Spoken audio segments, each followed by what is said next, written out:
시청자 여러분 안녕하십니까? 뉴스데일리 베스트 시작합니다. 이재명 더불어민주당 대표가 외부에서 영입한 전권혁신위원장이 논란 끝에 9시간여 만에 물러나는 일이 어제 있었습니다. 이것과 관련한 뉴스들이 그야말로 넘쳐나고 있는데요. 제1회경 사단법인 다른백년 명예이사장이 바로 그 주인공입니다.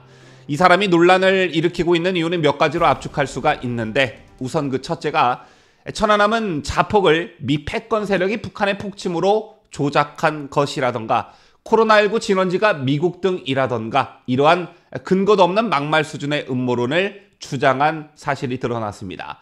또 최근 윤석열 대통령의 퇴진을 주장하며 이재명을 칭찬하는 글도 자주 올렸는데, 지난 2월 2일 페이스북에는 대한민국은 윤가 집단으로 복합위기 누란에 빠졌다며 유일한 길은 윤가무리를 권력에서 끌어내리는 일뿐이라고 적기도 했습니다. 자, 그런가 하면 당 쇄신에 전권을 주라는 비명계 요구로 기용한 인사가 알고 보니 이재명 지키기 대책위 제안자였던 이재명의 강성 지지자란 점도 논란이 됐는데요. 자, 아마도 이 점은 민주당 계파 갈등이 더욱 악화되는 계기가 되지 않을까 싶습니다.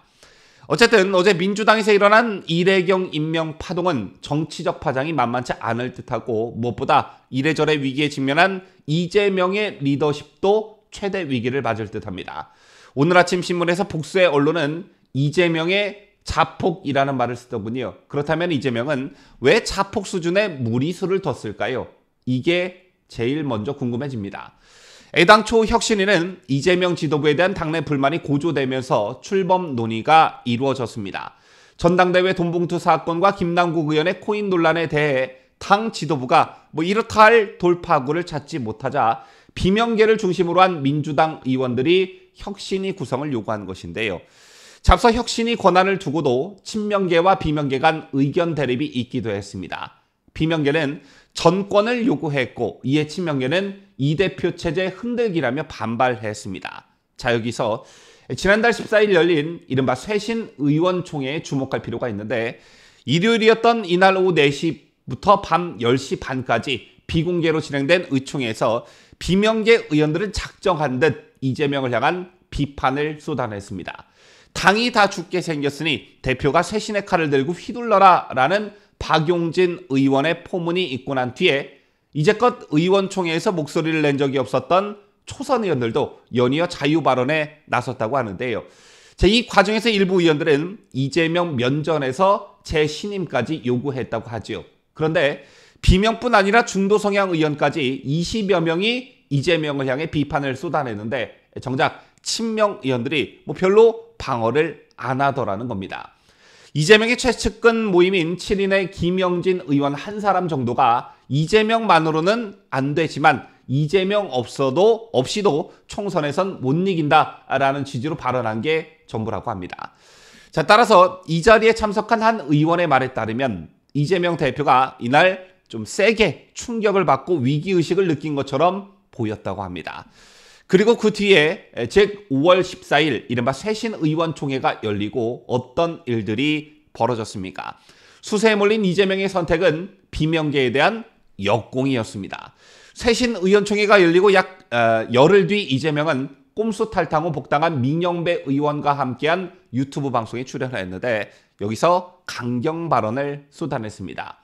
뭐만 잘못하면 당대표가 책임지고 내려오라고 하는데, 내려온다고 한들 안 내려가니까 걱정하지 마라.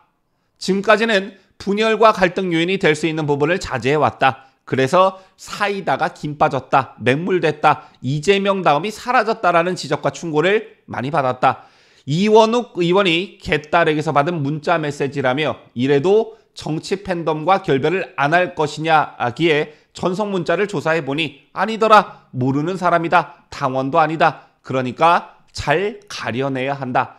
허위 사실에 기초해서 비판하면 되겠냐, 외부 이간질에 노란하지 말자 등등등.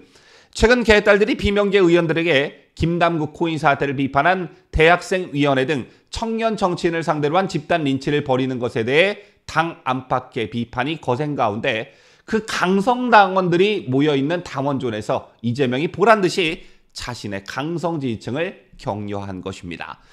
최근 이어진 당의 악재 속에 바짝 몸을 낮추던 이재명이 간만에 발끈하고 나선 어떤 상징적 장면이었습니다. 그렇다면 이재명은 어떤 생각으로 어떤 포석을 깔고 이런 발언들을 쏟아낸 것일까요? 앞서 설명해드린 5월 14일에 열린 쇄신 의원총회에서 이어진 일종의 내부 반란에 이재명이 화들짝 놀라 개딸들과의 결별은커녕 오히려 동맹 강화에 나선 것이다, 이렇게 볼 수 있습니다. 또한 이른바 비명계 소탕으로 자신에게 등 돌리는 중도 성향 의원들에게 아직도 내가 당대표다, 공천권은 나에게 있다라는 경고하는 성격도 지니고 있었다, 이렇게 볼 수 있습니다. 이러한 배경을 감안하고 어제 이래경 임명파동을 바라보셔야 하는데요. 이런 배경 말고도 이재명을 조급하게 만드는 배경이 하나가 더 있었습니다. 그게 뭐냐? 바로 이낙연의 복귀인데요. 알려진 대로 이래경이라는 사람은 김근태 민주당 상임고문의 후원회장을 지냈고 김근태계 의원들에게도 후원해온 인물입니다. 이 때문에 이재명이 당내 접촉면이 넓은 김근태계 출신을 앞세워 판을 흔들어 보려고 이래경 카드를 선택한 것이란 해석이 나오고 있습니다. 이달 말 이낙연 전 대표의 귀국과 총선 공천 등을 앞두고 비명계의 결집에 맞서기 위한 포석이라는 것이죠. 당 내에서도 개혁적이면서 온건 성향으로 꼽히는 김근태계가 혁신위원장일 경우 당내 중도 세력 등을 끌어들이는 데도 도움이 될 수 있다는 어떤 계산도 깔려 있었던 것으로 보여집니다. 당의 뿌리가 깊지 못한 이재명이 당의 뿌리가 깊은 김근태계와 인연이 있는 이래경을 통해 김근태계와의 접점을 넓히겠다는 계산이 깔려 있었을 것이라는 것이죠. 하지만 이 같은 이재명의 포석은 완전히 빗나갔습니다. 이래경이 김근태계라는 전보다 이재명 지키기 운동을 한 전력이 더 부각되면서 비명계가 강하게 반발할 수 있는 빌미를 줬기 때문입니다. 이와 관련해 한 비명계 의원은 비명계 요구로 혁신위 구성을 약속해놓고 혁신위원장으로 이재명 지키기 운동을 했던 사람을 데려온다면 제대로 된 혁신이 되겠나라며 이재명에게 줄 서지 않을 거면 당을 나가라는 선전포고로 받아들여졌다, 이렇게 말했습니다. 혁신위가 공천 기준 강화, 현역 물갈이 기준 등을 세우는데 영향력을 미칠 수 있는데 이때 비주류 진영의 불리한 잣대를 만들려 했을 가능성이 있다는 것이죠. 실제 민주당 의원들의 단톡방에도 종일 성화들이 들끓었다고 하는데요. 심지어 우리 탈당하라는 얘기냐라면서 격앙된 목소리도 나왔다고 합니다.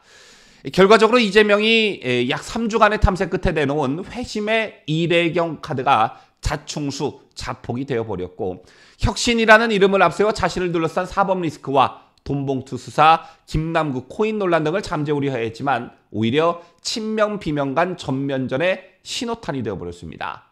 또 이재명이 이 문제로 완전히 코너에 몰렸다, 이렇게 볼 수도 있는데 이재명은 원점에서 다시 혁신위원장 후보를 찾아야 하는 상황에 직면했습니다. 그런데 이 과정에서 비명계가 과연 가만히 있을까요? 간신히 찾은 인사가 당내 큰 타격과 논란을 일으키면서 단 하루 만에 사퇴한 마당에 이에 따른 책임론은 더 거세질 것이고 다음 인선에 비명계 또는 비주류 측의 의견을 대폭 반영하라는 압박이 거세질 게 자명합니다. 어쨌든 이번 이래경 임명파동을 놓고 여러 가지 분석과 해석들이 나오고 있는데 저는 개인적으로 이재명의 초조함이 부른 자충수라고 봅니다. 또 대선 후보를 했던 사람의 정치력이 이 정도밖에 안 되나, 이런 생각도 하게 되고요. 이재명 자신의 사법 리스크, 그리고 민주당 전당대회 돈봉투 사건, 또 최근에 김남국 코인 사태에 더해 혁신위원장 임명파동까지 더해졌으니 앞으로 민주당 꼬라지 참 볼만할 듯합니다. 지금까지 저는 자유대한민국을 소화하는 뉴스데일리 베스트 민앵커였습니다.